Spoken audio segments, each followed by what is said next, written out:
Hello and welcome to this OpenLMS success story from eLearn magazine. My name's Ladek and I am the principal here at OpenLMS of eLearning advocacy. I'm excited today to have two guests with me for this client spotlight. First is Dr. Ronnie Amorado. He is a passionate researcher and a prolific literateur. He's an award-winning book author and an unconventional academic. He's been in the academy in various capacities as a mentor, a professor, a director, and an academic vice president. He is the Hubert H. Humphrey Fellows in the United States, where he did his postdoctorate research at the Maxwell School of Citizenship in Syracuse University, New York. Dr. Ronnie has authored many books. It would be difficult for me to even list all of the books here, but let's just say, he's been awarded a number of different awards, one of which was the Outstanding Book Award in 2008 by the National Academy of Science and Technology, and the World Distinguished Book Author. He's been an outstanding world researcher, and outstanding world research advocate. He's won both of those awards. And generally, just a really nice guy. I also have with me as my other guest, Dr. Ramses Vilches, who is the Dean of the College of Computing Education of the University of Mindanao. Dr. Ramses is someone who you want on your staff, right? He has been working as a dean, as a program chair, as associate professor, as an instructor across all of these disciplines. And I'm really excited to have both of them here for the success story today, because we want to talk about how the University of Mindanao has started to work with OpenLMS, the solutions that we're providing for you right now, and also how those solutions are working out and what they mean for you going forward. So welcome to the show, Dr. Ramsey. Good morning. And Dr. Ronnie, how are you? Good morning. Fine. Nice to be here. Awesome. Dr. Ronnie, I want to start with you. Can you just sort of, I obviously just put your profile, your background on the table here, but could you give us a better sense of what it is that you're doing here at the University of Mindanao? Sure. Yes, good morning. I'm with the University of Mindanao. We are down in Davao City in the Philippines. That's in the southern part of Mindanao in Region 11. And the University of Mindanao was established in 1946. It's the oldest private higher education institution in our place.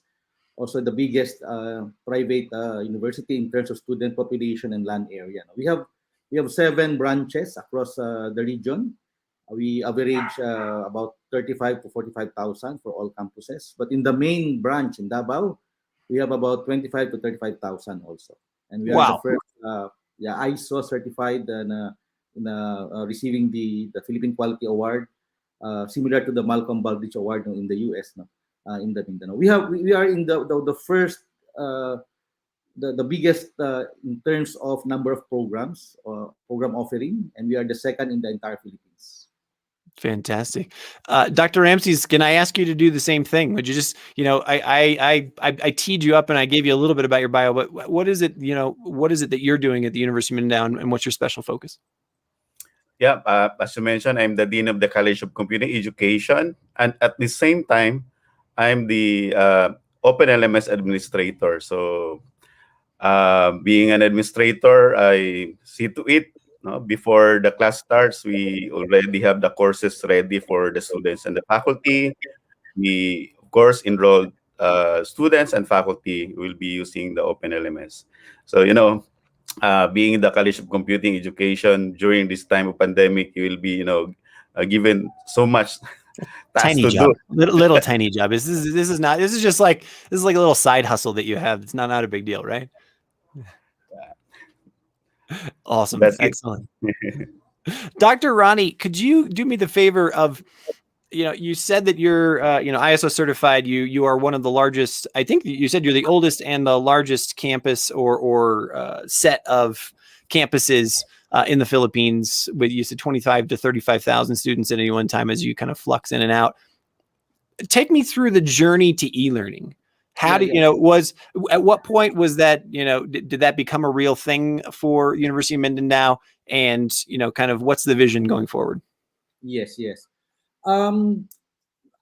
Pre-LMS era in 2017, and even in the earlier, many of us, many of our teachers have been using various platforms already. Many are into Schoology, many are into Edmodo, Google Classroom, and everything. So there are special interest groups already. But it was in 2018 where we piloted our during that time it was still with the Blackboard LMS. The time in our graduate school, the professional schools. No? And then after a year, no, in 2019, we cascaded that into all of our programs in the main campus for all academic programs in the undergraduate programs. And I think we are as I mentioned, we are the biggest private university among the private schools because there are state universities which are already in place now. That's a good distinction. Thanks. Yes, yes. And then in 2020, suddenly the government declared lockdown because of the COVID. It was a bit easy for us to shift really to online learning because we were using the LMS. So this is our third year, I think, using the LMS officially. We just had to deal with those teachers who were laggards, who were not techie during the time. So we just had to do a lot of training. But easily we were able to shift. Many of the students, half of them, majority of them, have been predisposed already to using the LMS. Then until now. Okay, thank you very much. Awesome.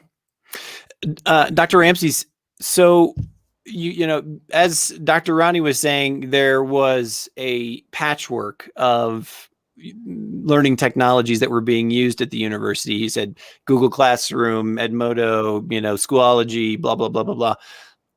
Then ultimately you made the choice to move and consolidate across all of the campuses. What were the most important factors that allowed you, as one of the leadership on this, to choose OpenLMS and as your e-learning provider? Like, why? What was the was there a deciding factor, or two or three that made that choice? Yeah, basically, OpenLMS is the best choice.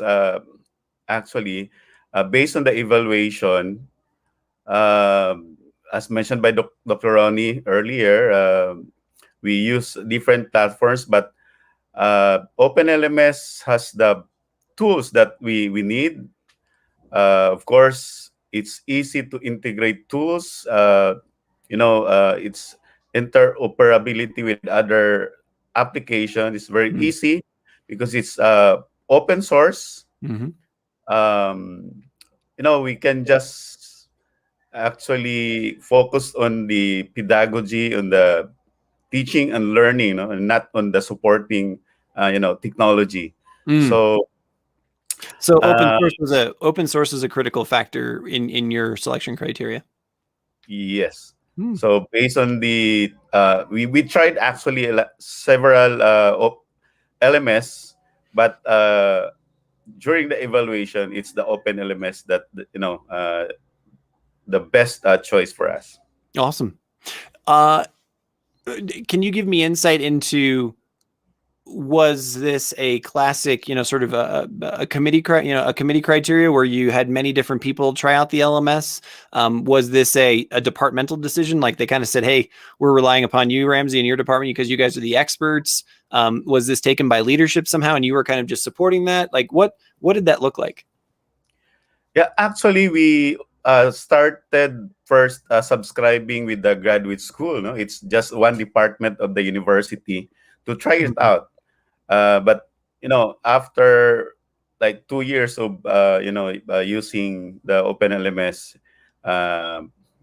the recommended that the entire university to also subscribe to the OpenLMS. The ease of use, when you train newly hired faculty, like it takes only 1 or 2 sessions and you will be able to use it. Not only that, of course, the ease of access and everything we need. It actually it's all with OpenLMS. Fantastic. Thanks so much for that. Dr. Ronnie, I want to turn back to you for a second. And can you tell me, you said that the transition to online learning was fairly seamless, because you already were online and you kind of had to go find some of those laggards. I know there's always those professors that are reticent to, either dive into the technology at all or especially new technology. How did you work with both the faculty and the student body? These are, kind of, they're two different audiences really, to ensure that they were ready for doing remote learning when the lockdown happened. Like, was there specific training you had to provide? Was there messaging? Was there sort of, hey, look, here's the line, you got to, this is what you got to do? Or like, how did you handle both of those audiences? Yes, yeah. Well, of course, we provided a lot of capacity building. We have to train our people, okay? But we also had the policy. We put out the effective policy for the official use of the OpenLMS, both by the teachers and the students, as our main platform during the pandemic. No? The Philippine government prohibited the residential or face-to-face classes, even now. So we have to choose. Other schools, they just allow their teachers what platform to use. But we need to standardize. We need to be able to monitor that the teachers are really teaching at home and the students are really attending their classes. So it's really both at the policy level, also at the capacity building level, and very importantly, the OpenLMS allows us to effectively monitor. Also, we can even enter any class. I Sure. do check. I do check, no, and all the classes, because our president mandates us to really monitor on a daily, weekly, monthly, semestral basis. So I do my consolidated report weekly. We have a threshold for utilization levels, and we will be able to even identify those who are not using the LMS at all. They will register zero utilization. So that's the beauty of the system. So the policy is very clear. So when we just shifted, we know we had a lot of electronic devices, electronic learning being used, but we now shifted to online learning or all learning. And this is also in accordance with our learning continuity plan, which is also required by the Philippine government through our Commission on Higher Education. So the game is really during the pandemic. The primary platform is the online learning, but we have other blenders. So we still allow the teachers to use their electronic learning, their other platforms, but primarily we have the online learning. Sure. After the pandemic, this is the plan. After well, I'm already preempting the what will happen in the future, but really, we will still make use of the online learning even after the pandemic. This is part of our regular program already. All right. So yeah, before we go down to or look at the future in your crystal ball, one thing I'm interested in is access. So to give us a sense, one of the great challenges around the globe when everybody went into lockdown was who has access, who doesn't. How easy is it for either a student or a child or an adult to either access their remote team or their class or whatever? Can you give us a sense for your private university? I think you said 7 or 8 campuses. Was it 100%? People were everybody had a laptop and an internet connection, or was this a challenge that the university had to overcome? Yes. Well, 90% they have internet access and laptop, but others, the few percentage they only using smartphones. We allow that. We allow that. But take note, we have blenders also or supplemental platforms. Would you believe we even have the courier learning where we really also deliver the materials, or they can nice career learning. I love it, man. Hey, I did that when I was in college. I admit it. Yeah, so that's the correspondence learning, right? Exactly. I did correspondence courses. Yeah. Yes, yes. So we give a chance, no, to that, to those very few percentage of students. We also have the B learning or broadcast learning. The courses in the LMS are also broadcasted on radio.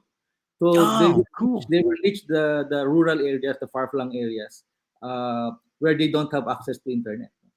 So basically that's it. In the main campus, we don't have problem with the hardware. It's just the internet is so poor in the entire country. So that's really the problem of the government. But really, we have the facility for that. Thanks for sharing. I always just love to remind ourselves that it's so easy to get caught up in, the shiny object and like what we're going to talk about next, the future of education, right? But we still have to remember that it's e-learning encompasses that entire solution where, if you have to do the courier solution, if you do correspondence learning, if you have to do broadcast, like that's what happened here in Mexico, right? Like they broadcast to many of the rural areas on TV for especially the K through 12, delivery. So super interesting. You'll be surprised. The students are even more techy than the teachers. Of course. I mean, I hope so. So take me there, Dr. Ronnie, and obviously Ramses, if you want to jump in on this as well, because you are, the dean of the computer, now I've completely just botched your title. I'm going to go look at it again. The dean of the College of Computing of Education. There you go. Computing education. Let's talk about the future. You've so far managed the pandemic. You have an online, solution. You have other pieces where you can deliver. I'm guessing that for the most part, a lot of people get excited about that, what the possibilities are. And Dr. Ronnie, you just said, hey, we're going to continue this even after lockdown is over. What pieces are you thinking about in the future? Are you thinking about augmented reality? Are you thinking about immersive learning in other ways? Are you thinking about, other approaches, other apps, other cool things? Like what's on your to-do list for, the next 1 to 3 years, I guess. Let me start with you, Dr. Ronnie. Yeah. Primarily we will continue because we need to recover some losses because of the pandemic. But we will that also means we'll have to design and implement an online program similar to an open university, similar to a correspondence program. Even the Philippine government already relaxed the policies for schools to offer remote learning degrees. You can even earn a degree. So we will go into that. At the same time, even before the pandemic, the university is already into doing a lot of applications and softwares in various academic functions. And easily, because of the interoperability of the OpenLMS, we'd like to integrate that into the system.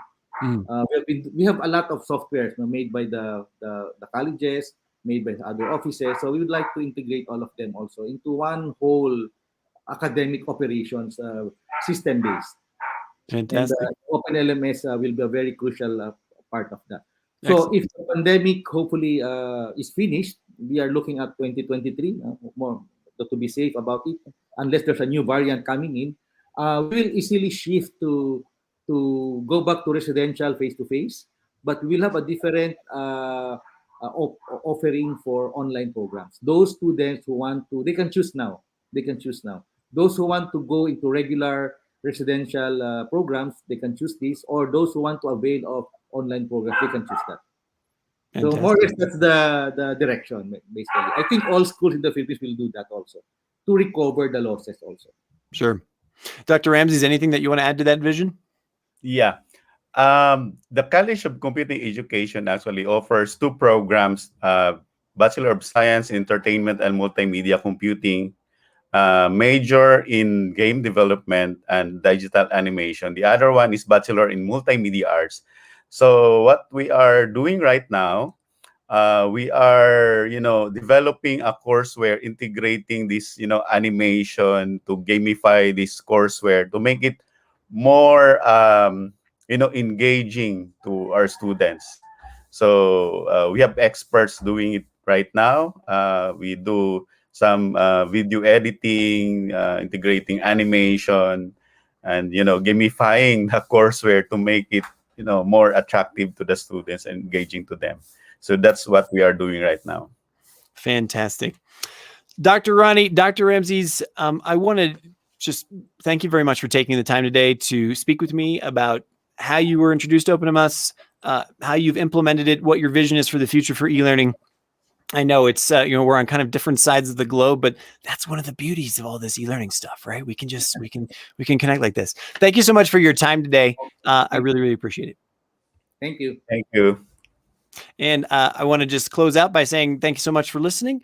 My name is Laddick. I'm the principal e-learning advocacy here at OpenLMS. If you'd like to learn more about OpenLMS, if you'd like to learn more about e-learning, if you'd like to take part in these stories, come over to eLearn Magazine at elearnmagazine.com. Subscribe to our newsletter, and you'll never miss a beat. Thanks so much.